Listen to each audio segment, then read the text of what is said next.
Срочно шашлык бар тугандар. Ушул видеороликти Москвадагы мекендештерге жана ошол жакта эмгектенип жүргөн мекендештерибизге тезинен жиберип коюңуздар. Жана ошондой эле эл көп топтолгон коомдук жайларга, концертный залдарга жана башка жайларга барбай туруңуздарды сунуштайт элек. Бул тууралуу элчилик тарабынан дагы сунуш айтылып жатат. Ошол себептен сиздерге кайрылып жатамын.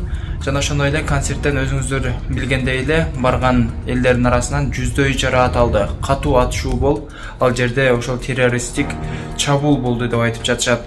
Ошол себептен туугандар, ушул видеороликти сиздердин жакындарыңыздар Москвада эмгектенип жүргөн болсо, ссылка аркылуу жиберип коюңуздар. Сиздерге кененирээк видеодо айтып беребиз.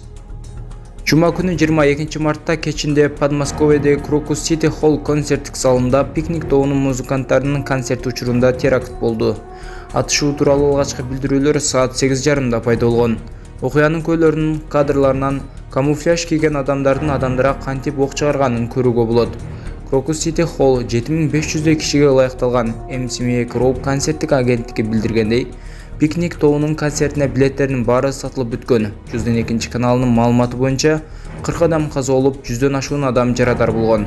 Музыканттар өздөрү имараттан эвакуацияланган. Эч ким жабыркаган эмес. Группа эвакуациялоо болууга жетишкен. Мунун баары биздин концертке чейин болду.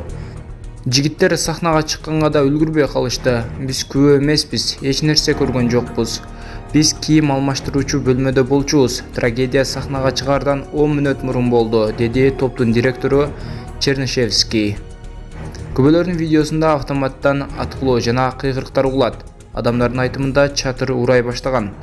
Азыр жалын өзгөчө кырдаал болгон жерден бир нече чакырым алыстыкта көрүнүп турат. Маалымат боюнча концерттик залга кол салууга 5 адам катышкан. МСК бир кабарчысы билдиргендей, каза болгондордун сөөгү ар жерде жатат. Окуя болгон жерге Москва облусунун губернатору барды. Мен ошол жерге бардым. Оперативдүү штаб түзүлдү. Бардык чоо жайы кийинчерээк белгилүү болот, деди ал өзүнүн Telegram каналында. Москванын мэри Сергей Собянин окуяны коркунучтуу трагедия деп атады.